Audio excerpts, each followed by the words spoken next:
All right, so let's start with the big story that we are tracking on WION at this hour. Just hours before the opening ceremony of the Parisian Olympic Games, there's been a massive security scare. Now, arsonists have carried out a series of attacks on France's high-speed train network, causing major travel disruption.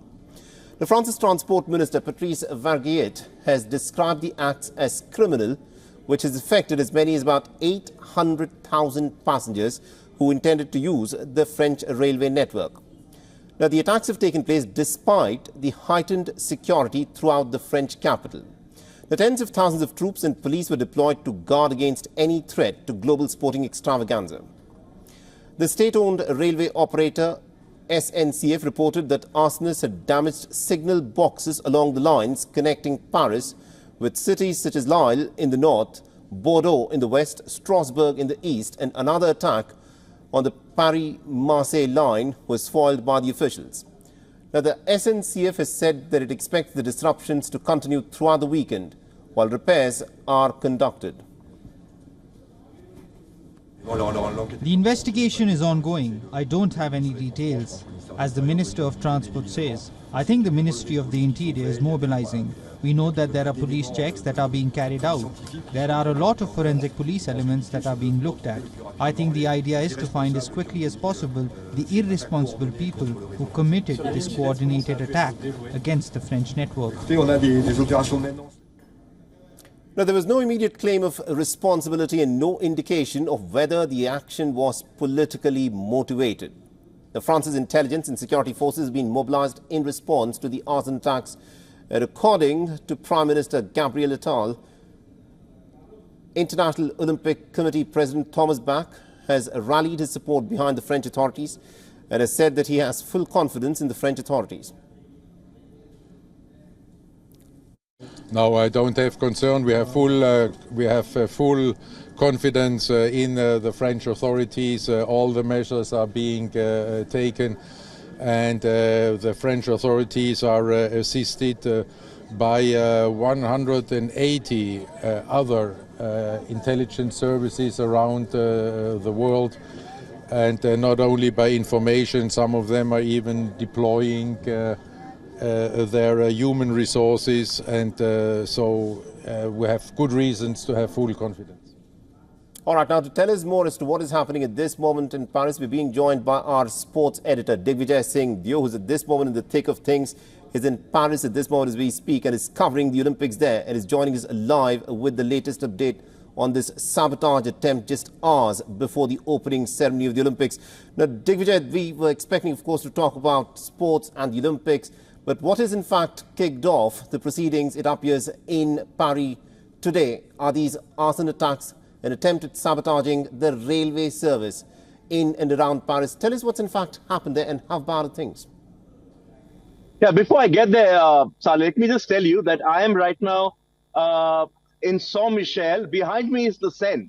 This is where the boats will actually go through for the opening ceremony. So we'll talk about what's happening there. I need to tell you that the police hasn't allowed me to sort of set up my cameras. I'm using a selfie stick for the first time and doing a live.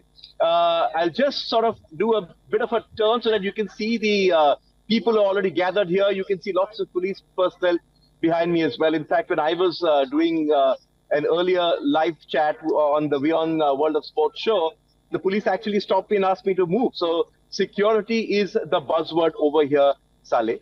And, you know, what's happened is disturbing because the eyes of the world are on Paris. And in fact, had this happened anywhere in the world, during or before an opening ceremony, there would have been absolute chaos.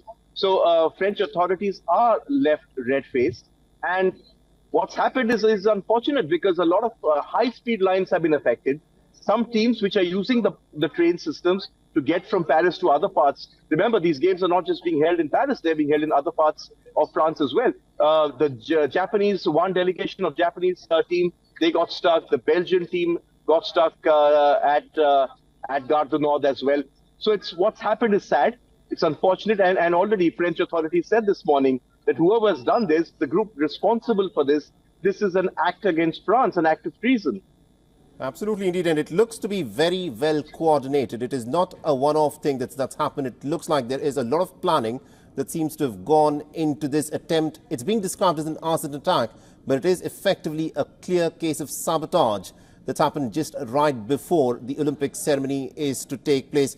We'll talk about what, of course, has happened, but one expects that there would be other issues that I'm pretty sure the French police are preparing for. This is the first day where the Olympic ceremony was to kickstart. But tell us what the security measures in place are like at this moment, because something like this can again happen tomorrow.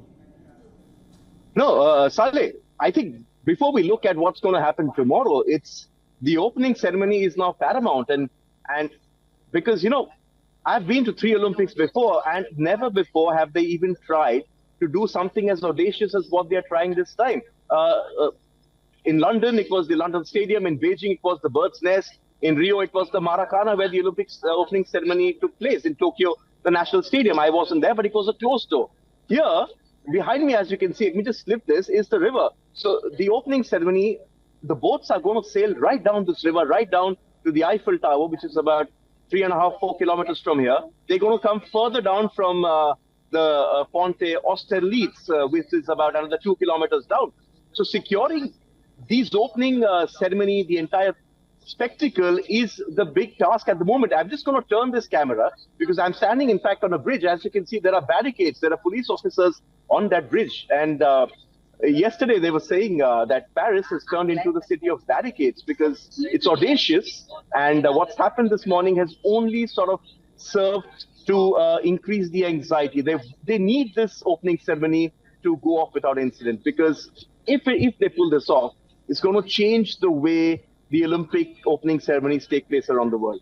Absolutely, indeed, Digvijay Singh. Thank you very much indeed for joining us and getting us all those updates there from Paris. The opening ceremony is another 2.5 hours away. We'll, of course, come back to you as things unfold there. But this, of course, is the big story at the moment, where the sabotage was tried. And this, of course, has put the rail service in and around Paris in complete disarray, causing a lot of inconvenience for the people. Thank you very much indeed, Digvijay Singh, for joining us and getting us those updates there.